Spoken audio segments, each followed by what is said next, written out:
have such sights to show you. Get away from her, you bitch! What a plonker! That's it, man. Game over, man. Game over. Live from Gallifrey Base Hotel and Casino.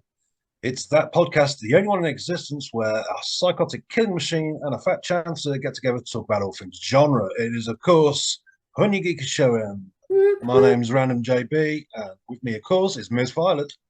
Miss Violet Impulse back in for a good old killing time. Hey, hey. How's it been? You been all right? Good week. I've been very good. We've been having some fun in the Underworld. We have a new host joining us over on the Underworld, which is Deadhead Ed. Lovely. Doing the rounds on social media just recently, and reception's been positive to this dude. So Excellent. What else you been up to? Shoving pineapples up Hitler's arsehole? no, that's only on my off days. Fair enough. Well, you got to have some. Let Harvey Keitel deal with that. Yeah, you can just do with Savile. Oh yeah, it's payback time, motherfucker. I'm so glad he didn't read my fucking letter. But anywho, we are here to talk tonight about a certain blonde-haired killing machine, another killing machine, Buffy the Vampire Slayer. Oh yeah. We are taking you back to the 30th of December 1998, because that's when it first aired. It did, yeah. Well, over here, anyway. Yeah, it was 97 in the States. Yeah, well, back then they used to get everything first. I think if I can remember correctly, because I had a friend in America who was watching Buffy at the time it was showing over here, they were a season and a half ahead of us. So when I was watching season 1, they were watching the very early episodes of season 3. Yeah. You know, that's how much of a gap we used to have with shows back then. Yeah, it's true. There's none of this, you know. It's not, we didn't have Netflix or anything back then. No. So. It was the dark days, folks. The dark days. And the dark days will soon return. That they will. Hold on. Nope, it's already dark. Oh, shit. That joke would have been relevant 6 months ago. Yeah. Oh, well. Did you Strike just that. get possessed by Bruce Forsyth then? Oh, yes. Good game. Anyway, Buffy. Yes, Buffy. Yeah, Buffy. Sorry. Can't stop once I start. Sid, stop it. Jesus. Anyway, yeah, so let's see. Buffy, yes. Watched it from the start. I mean, it looked great. I mean, let's face it, for our age at the time, Oh, yeah. both the key demographic, were we not? Yeah. I was, what, 98? I would have been 12. I was born in 84. I would have been 14 years old, and it hit me at just that right age. And I was doing some research earlier, and even the writer said that it is the perfect metaphor for adolescence. Yeah, well, high school is hell. Yeah, and in Buffy's Literally. case, it's fucking literally. Yeah. Did you watch the film? I did actually. I was one of those rare cases where I actually saw the film before the TV series. I've not seen it. Um, I've heard bad things, so it's okay. I mean, you've got Paul Rubens in it. You've got Rutger Hauer, Luke Perry, Christy Swanson. Donald Sutherland plays the Watcher in that. Cool. So it is worth a viewing. I do recommend it if you're a fan of the show. Pardon? Sutherland. Donald Sutherland, yes. But yeah, it's pretty good. It's of its time. The vampires don't dust like they do in the series. Fuck, I'm not interested then. To be honest, even the writers don't really consider the film canon. There's slight reference in early season 1 to the events of the film, but it's never directly. Yeah, I remember that. I used to sort of go, "Oh yeah, she's that one that burned the school down." Yeah, exactly. But in the film, it's a bit different. But it is worth a watch. I will recommend it's worth a watch. But yeah, I saw the film, and then when I heard the TV series was coming out, I was like, "This is what I want. This is my kind of thing." So. Yeah, definitely. I mean, I think I think the real beauty of the show is that as the seasons go on, the dangers start ramping up and up Oh, and up. And hell just starts here, but it goes like, yeah, yeah. I mean, we'll get into the kind of stories of the show as we go on, but yeah, it was definitely like, and I think that was very cleverly done because it almost shows that the war against evil is basically a war of escalation. Like, yeah, you take down the big bad, there's going to be something bigger and badder coming along to take its place, and I think yeah, Buffy represents that in perfectly. I mean, season one is against the Master, another vampire. mm, Season yeah, two, because season two, slight spoiler, it's Angel. Angel's yeah, for those of you who've not seen it, 20 odd year old fucking show. Yeah. yeah, But yeah, because so you're spoilers living alert. on Mars. Season two was Angel, Yep, another vampire, but slash Spike slash Drusilla. and the demon of Kathla. Big stone golem just stood there. Yeah. Standout performance though. Could have been played by Robert Oh Pattinson. God, yeah. Well, I mean, it's a role perfect for him, isn't it? Just stand there and don't do anything. Okay. Okay. Bland man. Oh, guy, your internet went funny there. Sorry. Anyway, You frozen? No. you were frozen slightly. Was I? Oh, sorry. Door out. Sorry, doing a pass. Anyway, Sorry. but yeah, so Buffy definitely, it was like, first two seasons with vampires, then it was like, what? A true blood demon. Then it was a cyber demon. Then it was a god. Yeah. A god in exile. I mean, She used to get on my tits, to be honest. Glory. Yeah. I loved Glory. Oh, she got on my tits.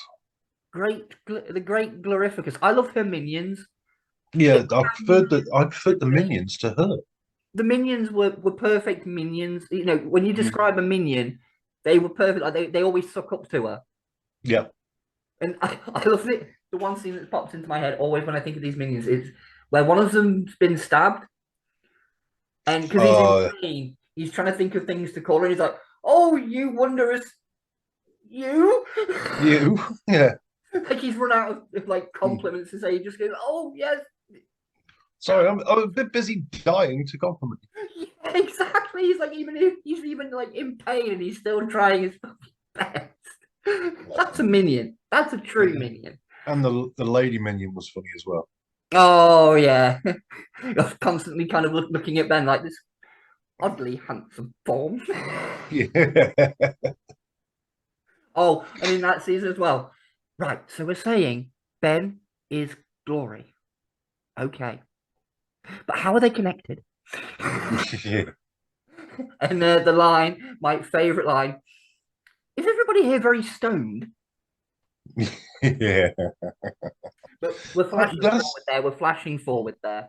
Yeah, I mean that's the thing. I mean the humor of it as well is. Oh, it was so just perfect. It's a lot of the jokes just hit right. Yeah. I mean, again, we're trying not to jump too forward, but there's a scene in Hush, if you've seen that one. The bit where they're all in the auditorium, they can't talk, and they're on about how they're going to kill the vampires. And Xander writes in this thing, how do we kill them? And Buffy just sits there and goes, and you can see all of them just go. So then she gets in a bag, gets the steak, and then goes. It's just for that brief second where everyone in the room, even Giles, goes, What? Like, what? We're going to wank them to death? Although, Oh my God. Given some of the demons out there, I wouldn't be surprised if that was actually a way to kill one of them. That'd be a bit of a repetitive death, but Well, yeah. I'm sure there's probably some fan fiction out there that's been wrote about a demon that can only be killed through sex. Oh, God. You dig deep enough down that dark pit and you'll find the nastiest of things, which is also on my Tinder profile. Yeah, they're all down there with you. Yeah, exactly. Your underworld's full of slash fiction writers. I clicked them. You should see the Kirk and Picard stuff I've got in the back. Oh, let me rub that shiny bald head.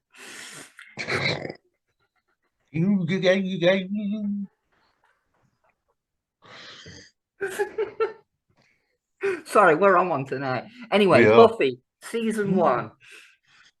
We kick open the doors to the Hellmouth with the episode Welcome to the Hellmouth. Yes. And we're introduced to a lot of the key major players Yeah. for season 1 and onwards. I mean, most of them, the entire show. Yeah. Alison Hannigan appeared in every single episode. Yeah. And chap who played Xander, I can't remember his name off the top of my head. Only Nicholas missed Brandon. one. Yeah, thank you, Nicholas Brandon. He only missed one episode, bless him. Yeah. Everybody else appeared in pretty much every episode, yeah. So, yeah, I mean, you've got a brilliant cast. You've got Anthony Stewart Head as Giles. Oh. Who was hired can we on say? the strength of his performance in a Nescafe coffee commercial, Oh, apparently. yeah, it's magic in the beans.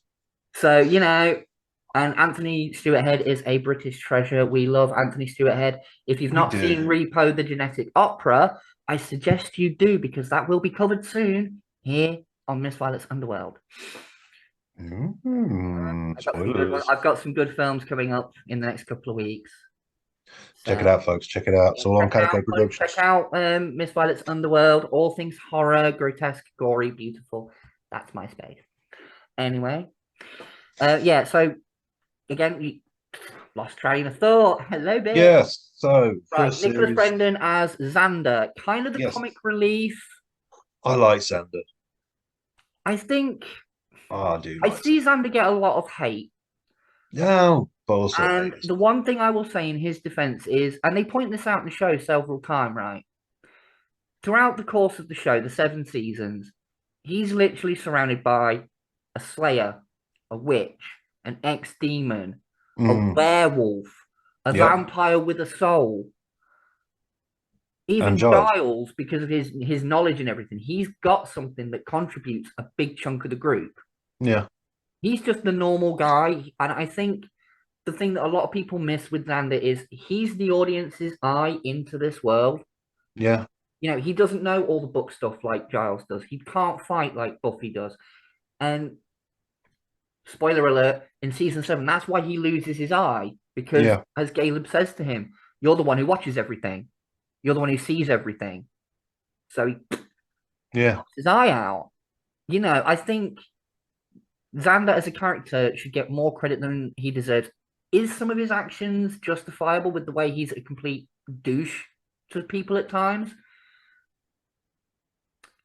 I think we all know at least one friend who's like that.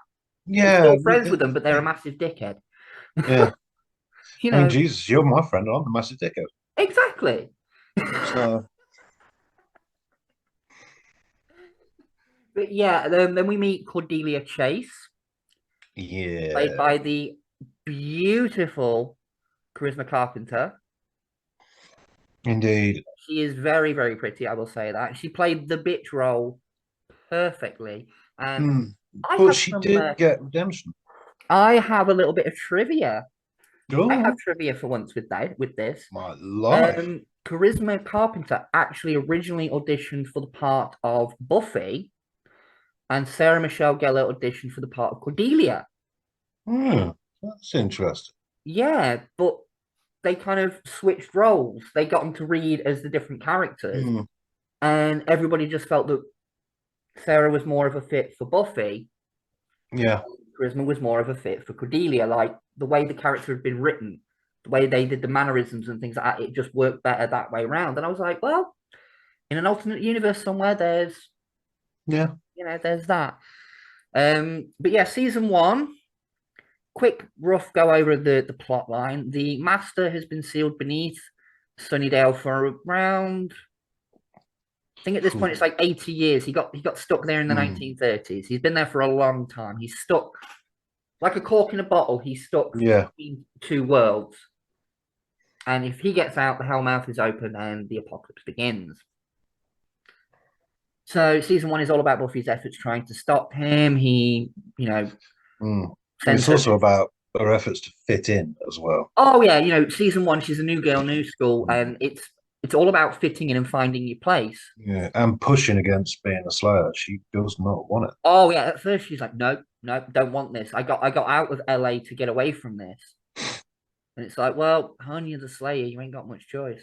Yeah, go with it. But season 1 ends with Buffy briefly dying. And we find out towards that. We also find out through the course of season 1 that her and Angel have a bit of a thing for each other. Yeah. It's revealed that Angel is a vampire with a soul. But, vampire and Slayer falling in love. It's that classic cliche, isn't it? The opposite. Yeah, opposites attracting kind of thing. Batman and Catwoman.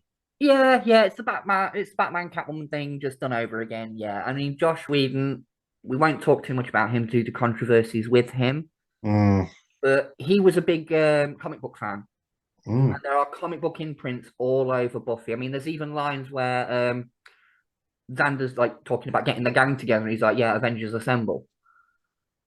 Yeah. Which Josh Whedon went on to direct the Avengers. So there's little bits of comic book stuff peppered in throughout Buffy, and that's one of the joys of the show, you could say. And guys, frozen up again. You're frozen. Well, you froze on my end. My internet connection is unstable. Well, then it's just like me, isn't it? Will you keep your end up, please? I will try. Anyway, season 1 ends with Buffy facing the Master after briefly dying. They all live happily ever after. No, they don't. It's really fucking much rejoicing. Yeah. Then we kick into season 2. The early part of season 2 kind of plods along. Yeah, it does. You've got the episode when she was bad, which is Buffy dealing with that, the mental state she was in after killing the Master and being dead and blah, blah, blah, blah, blah, blah. But she gets over that quite quickly. Yeah. It's like by the end of the episode, she's like, I'm fine. We're introduced to a new character, Jenny Calendar, who has a bit of an interest in Giles. She's a witch, at least so we think at the beginning. Yeah. And then I'm trying to remember what happens here. Spike and Drusilla show up. One of the biggest standout characters of the show. Yeah. Very nearly got his own spin-off. Yeah, but I'm not sure that worked. Well, from what from research I did earlier on today, apparently they set up 2 films to spin off. One was going to be called Ripper, and it was going to focus on Giles's early life. And the other one was called William, and it was going to focus on Spike's early life. Neither project happened, unfortunately. I'm quite glad. I'm quite glad. Okay, sorry, technical hitch there, everyone. We're back. But yeah, season 2 plods along. Spike and Drusilla are introduced. They try to kill everyone at Parents' Evening, which we have the immortal line of Joyce Summers smacking Spike over the back of the head with an axe and saying, "Stay the hell away from my daughter." And at this point, she still doesn't know that Buffy's the Slayer. Yeah. How she couldn't have with some of the episodes that happened up to that point. It's like, are you just like repressing the stuff that you... Yeah, she's just willfully denying it. Yeah, which they do bring up at the end of the season, which we'll get to that in a sec. Spike and Drusilla concoct a plan to bring the Judge back. Yeah. A demon so powerful that it can literally burn the humanity out of people with just looking at them. In the process of that happening and the growing relationship between Angel and Buffy, they inevitably get it on. They get a little bit jiggy. And then Angel loses his soul and becomes the evil and jealous again. What a way to lose your... What a way to lose your soul. Jesus. Well, she lost her virginity. So, I mean, that's a story to tell the grandkids, isn't it? First time I bonked your daddy, lost his soul, and went on a murderous killing spree. Which he's all right, though. He's all right now. Lovely bloke. Sounds like a story I could tell my grandchildren. Yeah. But after that, Angel becomes the big bad of the show. Spike and Drusilla get really mangled and fucked up. Yeah, I love the idea that you can fuck a vampire up so much he ends up in a wheelchair. Oh, yeah, but then comes back walking later on. Yeah, in secret. I love that. When they do the whole big switcheroo, where he kind of betrays them because he sees what Drusilla is like with Angel while he's in the wheelchair. Yeah, he gets jealous. It's basically he's jealous. That's what it comes down to, everybody. The season 2 ends with. Oh, sorry. One point we need to point out here: Kendra, Oh, yeah. because Jesus. Buffy died very briefly. It She created a annoyed new me. Slayer, but that Slayer, as good as she was, she No, gets she killed by annoyed me. Drusilla. So, Yeah. but Good riddance. She annoyed me. but then Her we get into accent annoyed season me. 3. But anyway, season 2 ends really, really on a fucking downer. Mm, It's one of the most depressing ends to a TV show I've ever seen. Like, she's had to fight her former lover several times up to this point, yeah. and they realize that if he opens the door, the only thing that's going to send close this door to hell is to send him through it, and she does it, Yeah. and it Just plays as the Willow puts his but- soul back in. yeah, well, literally, like Mm, it was so like, come on, please get it done in time, and they didn't, and then you knew what was coming, yep. and then the song that plays on that bit, Mm, Full of Grace. yeah. Oh my God, with the scenes playing on in the background, everybody's fucked up from the battle. Willow's in a wheelchair. Giles has got cuts and bruises in his fingers in these metal tube cast things. Everybody's fucked up. Mm, Buffy's watching it from the distance, that music playing, and it's just like even a heartless monster like myself breaks down at that. Because he will say, this is one thing, we'll bring this up now and talk about this now quickly. mm, The one thing I love about Buffy, like you were saying earlier about the humor, some of it just hits, yeah. right on the note. I think what Buffy really did very well was doing that with the emotional scenes as well. Yeah. Those Definitely. Oh, heartbreaking. God. Yeah. There's some real heartstring pulls. Oh yeah, and the growing father-daughter relationship between Buffy and Giles, Mm, which comes to a head in the episode where he puts her through those trials yeah. and he refuses to do it. He turns his back on his duty because he cares about her too much. It's heartbreaking stuff. But yeah, at the end of season 2, it really does. Even the little monster that runs across the screen usually goes, erg, arg, goes, Yeah. oh, I need a hug. Yeah. Right. Do you want to cover season 3 if you can remember the plot? Now, season three. Season three. Was that the Institute? That was Was the that season? mayor. Oh, the mayor. Of course. Yeah, the mayor, season 3. The mayor was brilliant. Oh, yes. And I we loved him with his little homespun lessons. oh yeah, he was like so polite for a guy who worshipped, monstrous demons. He was so fucking polite and a germaphobe. Yeah. So, wants to be a demon, scared of germs. Yeah. Yeah. Quite track, but hey, I like it. My favorite thing about season 3 is we got introduced to my favorite Slayer. I'm sorry, Mm. Buffy, I know it's your show, but my Go favorite Faith. Faith. Oh, you gotta have faith. I wish I could. Mm. But yeah, season 3 again, very much like season 2. I've noticed there's a kind of a pattern with Buffy seasons. Is each season kind of starts off Yeah. a little bit slow, but then it ramps up and things happen. And there's some episodes that are standalone stories. There's some episodes that Yeah. advance the further plot. But the big plot line in this one is the mayor of Sunnydale has been the Yes. same mayor of Sunnydale for over 100 years. He founded the town to fulfill a quest to become a pure blood demon. Yes, he wants to ascend. Yes, his plan was called the Ascension. And Buffy, Angel, and Scooby Gang, which the group effectively becomes called the Scooby Gang. They refer to themselves as the Scooby because it's a reference to Scooby Doo, Scooby-Doo. gang of teens solving mysteries. It works. Go with it. But yeah, that's the overarching storyline. There's some good points, some bad points. Angel comes back from hell Yeah. or from a hell dimension and realizes that him and Buffy can never work. He can never give her what she needs. They can never be together properly because they can't be physical or anything like that. Hmm.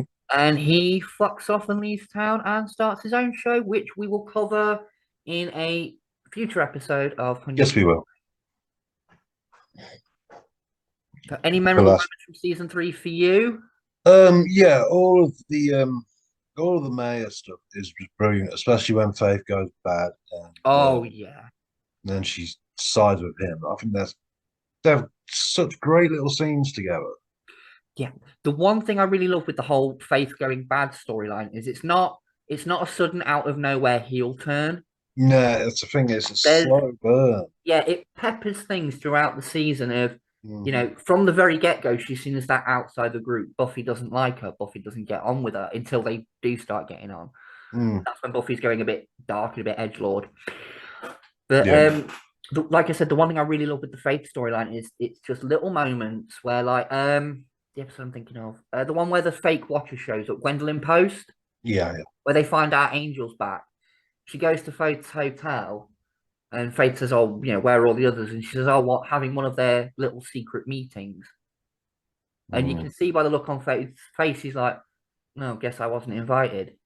It's little moments like that that are Yeah. slowly pushing Turns her away. story. And then the bit where they accidentally stake the guy, that's Yeah. that's Oh. her breaking point. Mm. That's her moment where she goes, "I killed a guy and I got away with it. I'm untouchable."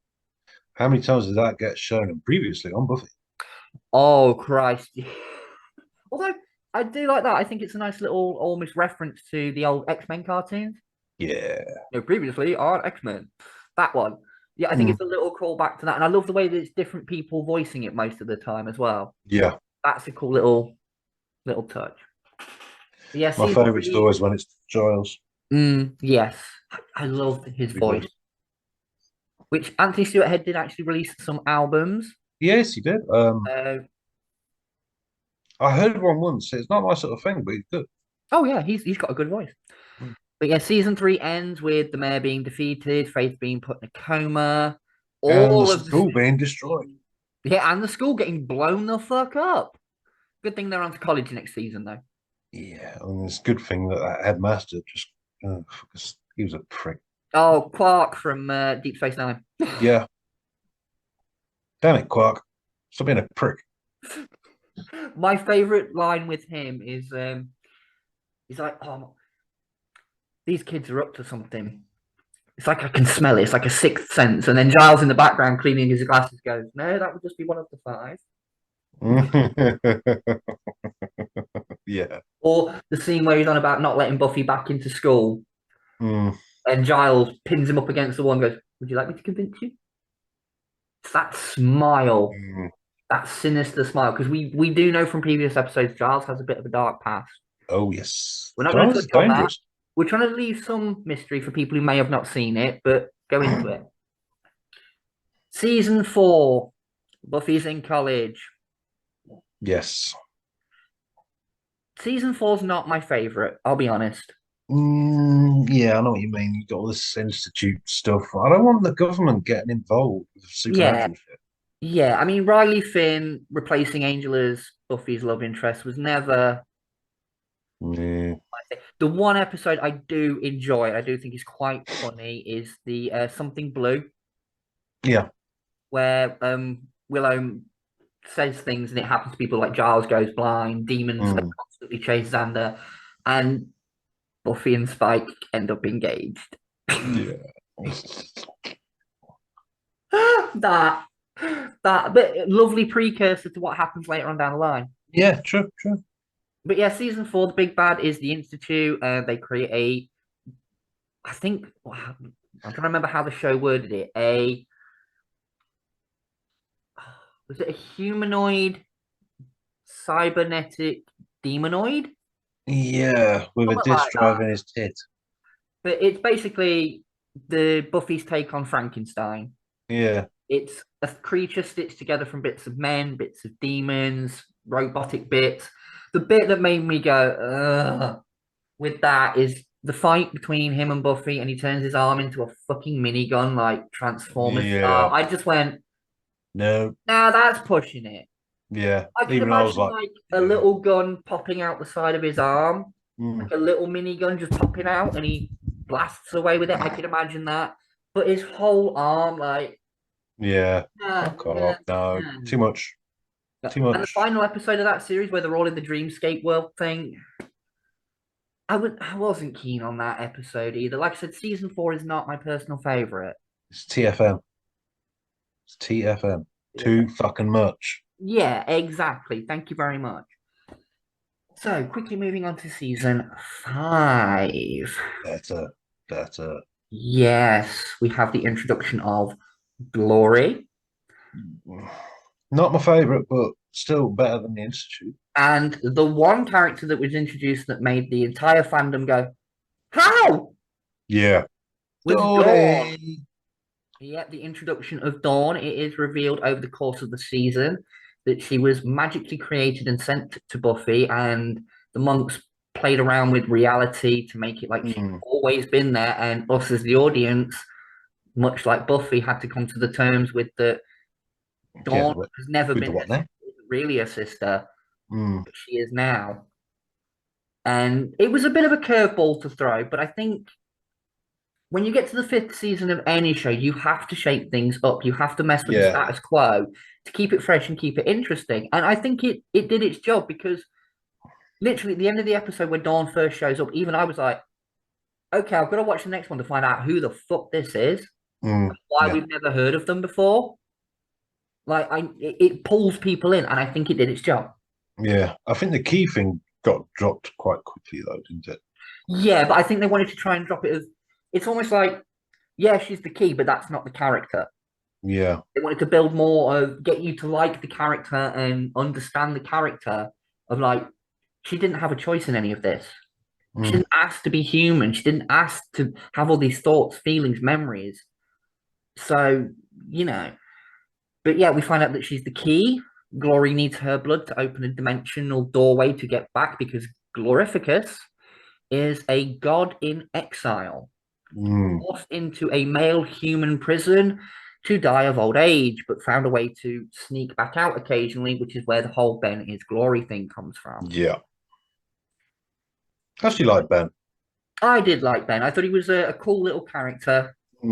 Could have done with a little bit more screen time. I love the fact that when Glory's spending more and more time as Glory and not as Ben, shows up to work and it's like, you've been missing for 2 weeks. And he's like, I've been gone for 2 weeks. Like, you can see his life is slowly falling apart, and it's not his fault. Yeah. You do feel really sympathetic for him, especially towards the end. Yeah. But we do have one of my favorite episodes, because it's very near and dear to my heart, is The Body. One of the subplots of season 5 is that Buffy's mom has a brain tumor. Yeah. And she goes for an operation, has it taken care of, and everything seems fine. And then at the end of one episode, Buffy walks in. Yeah. And she sees her mum laid on the sofa, eyes open. Gone. Yeah. And then it goes into the next episode, which is called The Body. And I love the episode because there's no background music. Most of the shots in the different scenes are pretty much done in one take. Yeah. The stuff with Buffy's reaction and everything, you can see the camera is following her everywhere. It's all done in pretty much one shot.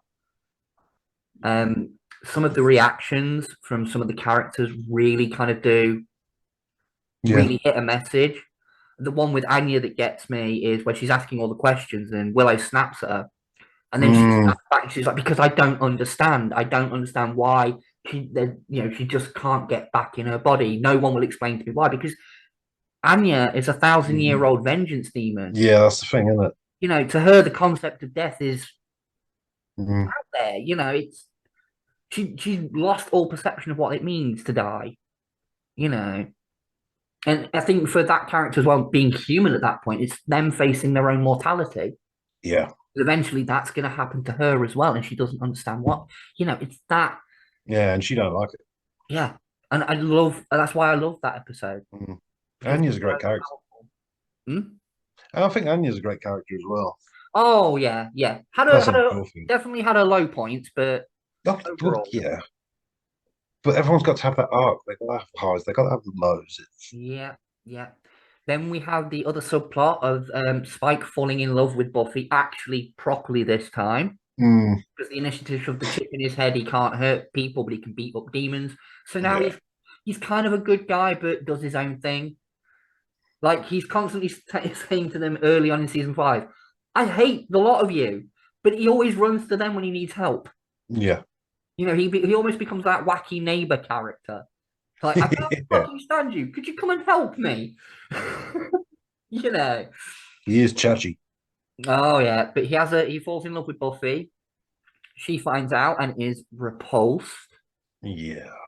But he does do a few things to prove that he actually genuinely means it towards the end of the series, like getting tortured by Glory and then not revealing the truth, Mm. which was a big turning point for the character because Spike previous to that would have sold anybody up the river, Oh, save yeah. his own ass. So you knew this character was changing, and again, one of my favorite character arcs is him throughout the whole thing. Yeah, the whole anti-hero. Yeah, then fighting for his soul back, which we'll cover in a minute. We're trying to get through this as quick as possible. There's 7 fucking seasons to go through, and it's a lot. It's a lot. Yeah. So season 5 ends with the gate being opened, Yeah. Dawn getting saved, Glory getting killed, and to shut the portal, Buffy throws herself into it and sacrifices herself. Yeah. Which originally was where it was supposed to end, but it got picked up for another 2 seasons. But the scene that we talk about heartbreaking scenes in Buffy. This one was a hard one. I watched it when it first aired, and even now it still makes me cry. It really does. It wasn't so much what was happening, it was Buffy's words. Yeah. The hardest thing to do in this world is to live in it. Be brave, live. And the scene that chokes me up with it is you see all of them sort of crowding around her body where she's led down on the bricks. And you can see some of them look shocked. Willow's starting to cry. But then you see in the background, Spike, who's literally just been thrown off of a tower, collapses on the floor. Yeah. And he's crying that hard that he actually covers up his face with his hands like that. Mm. And my first thought when I watched it, I was trying not to cry. And then I've seen him burst. And I was like, what if he's going to cry? No. I'm going to fucking cry. Because it's like, if that big badass can break down, I think we all can. Yeah. And that was where, like I said, that's where it was supposed to end. But it came back for another 2 seasons. Season 6 was okay. I like it, but I prefer season 7 because season 6 was the trio. I found them funny. I found them funny, but I never found them threatening. No. I get it. It was supposed to be, their brains versus Buffy's brawn. But they're just creepy perverts. Well, yeah. Warren especially was absolutely a disgusting, vile character. And I got like why he got the end. He got fucking flayed alive, and he fucking well deserved it. But I think what makes a good villain is either a sympathetic note or something that is, something you can understand, something that is justifiable about their actions. Yeah. Evil for evil's sake is entertaining and everything, but I think what makes a better villain is there's a reason why they're a villain. Yeah. And they were literally just like a bunch of bored nerds were like, should we team up, take over Sunnydale? That was literally the whole plot. Like, I didn't like them as bad guys. I found them funny. Especially when let's make the van inconspicuous, paints a fucking Death Star on the side of it. Yeah. And then they found out later with the horn. Okay, that was funny, like you said, but they shouldn't have been funny. It should have been something else. It should have been something more. Okay, right at the end you get Willow going dark and going evil and threatening to destroy all mankind, whatever.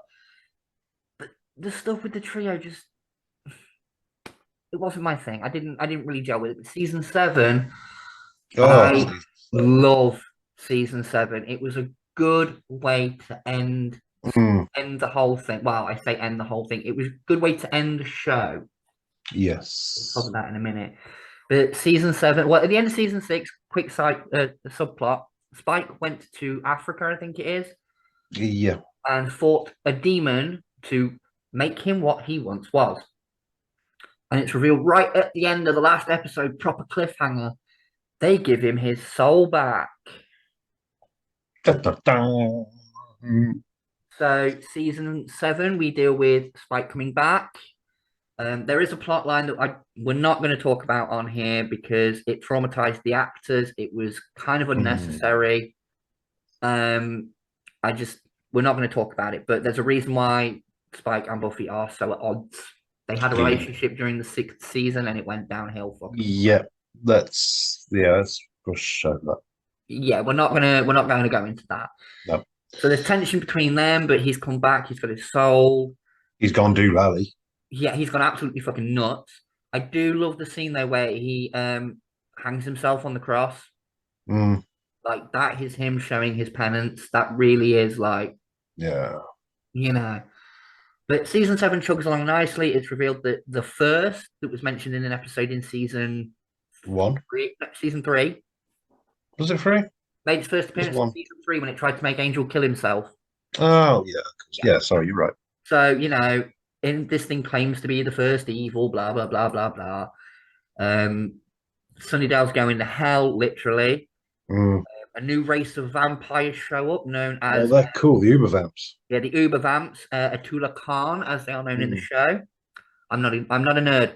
I'm not. If you believe that, you believe everything. Anyway, and it ends up in an all-out war at the foot of the hell. Well, at literally the gates of the Hellmouth. Yeah. You've got a load of potential slayers. A new weapon is found. A new enemy is found in Caleb the Preacher, played fucking fantastically by Nathan Fillion, by the way. Yeah. One of the first things I've seen him in, and I fell in love with him with just that performance. Anyway. He's cracking. Yeah. I love that whole sort of the way the season goes on, and she just loses all pretense of having a job or doing it. Being the Slayer is her job. Yeah. Getting the kids ready is her job. I love that. Exactly. She finally fully embraces being a Slayer. It's like, you know, awesome. All the potential Slayers become Slayers by the end of the season. Faith is back to help Buffy out. And Spike and Angel Buffy pops back. Angel pops back for one episode, very briefly. Buffy and Spike start a relationship kind of thing. Yeah. Back and forth.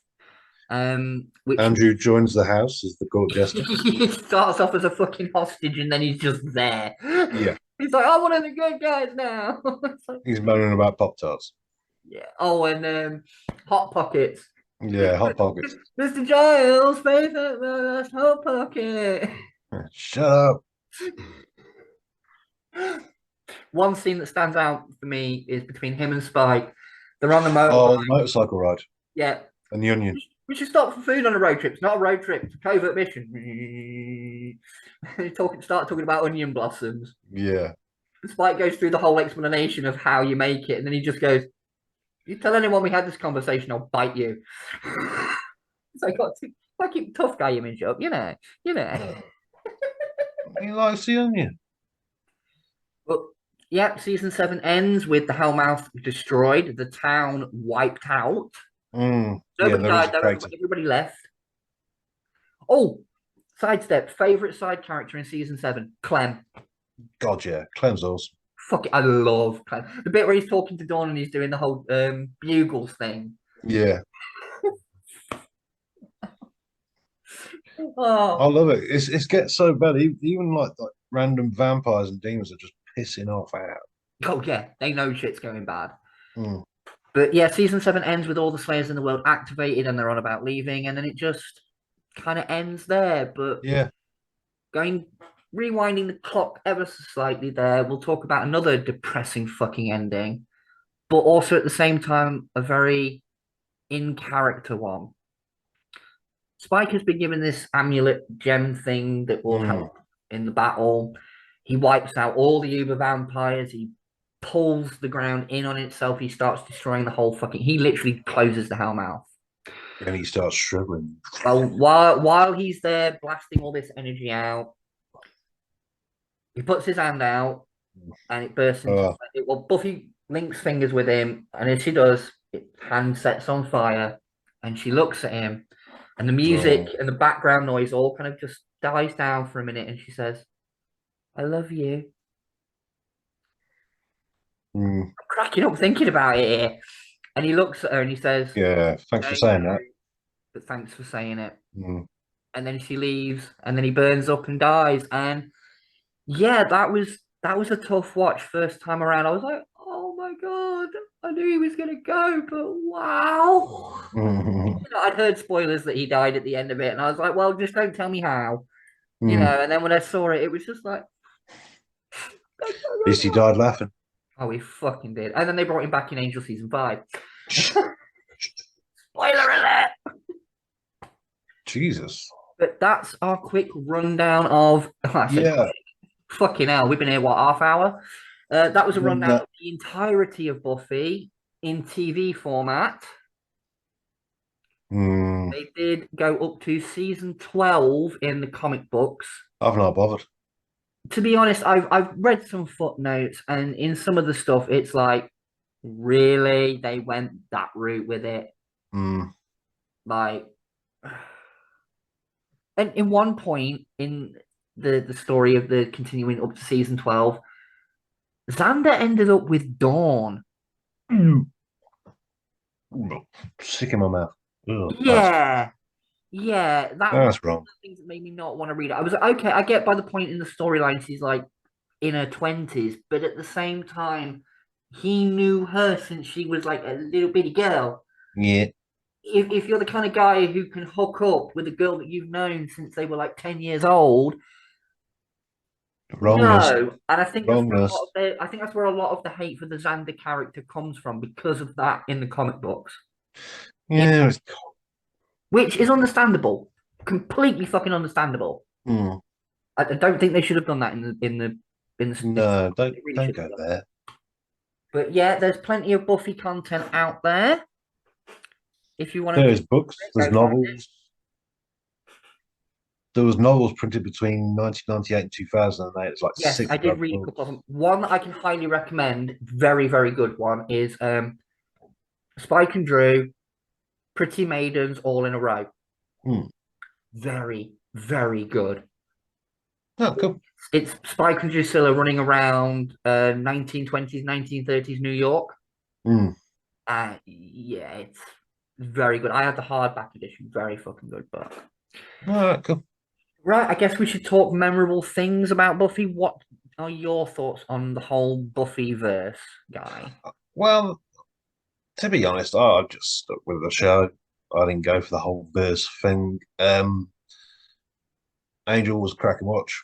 Must admit that was great. But I'm glad they've left it. I'm glad they've just left it alone. It's perfect Yeah. as it stands on its own. Does everything have to have a verse?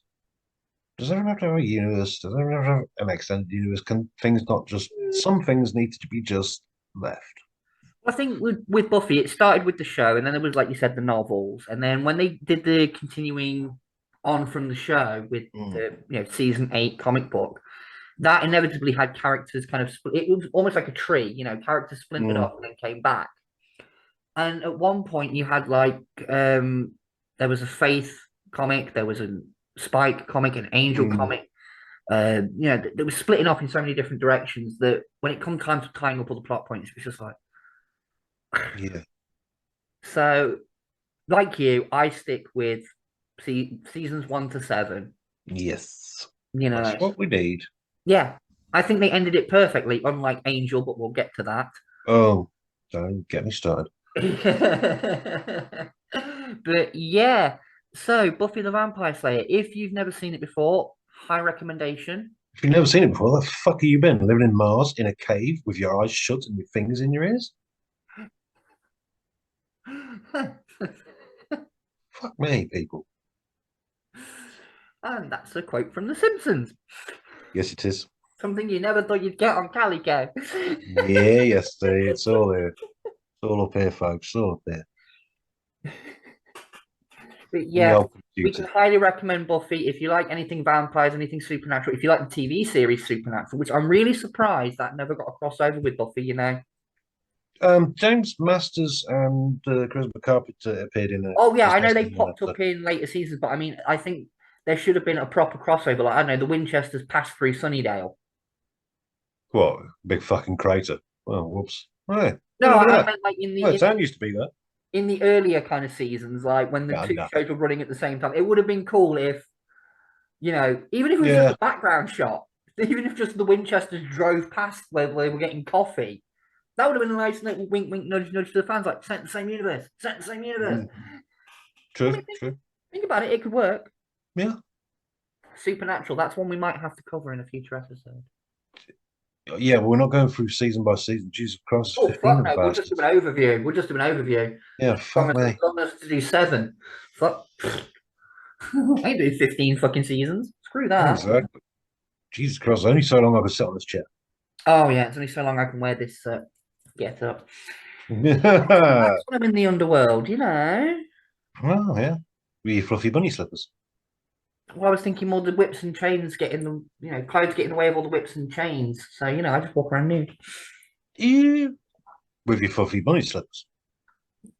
Yeah. Come on. I staple them on just so I got a bit of pain when I'm walking. Like, painful. Which it also says on my Tinder profile. Okay.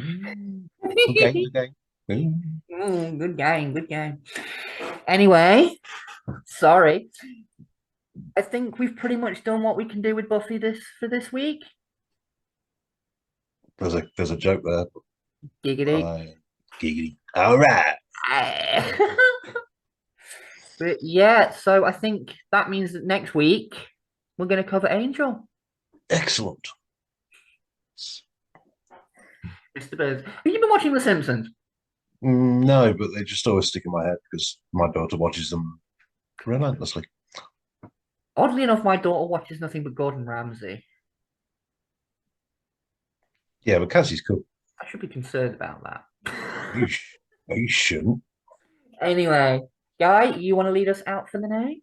Yes, I will lead us out saying I have an announcement to make.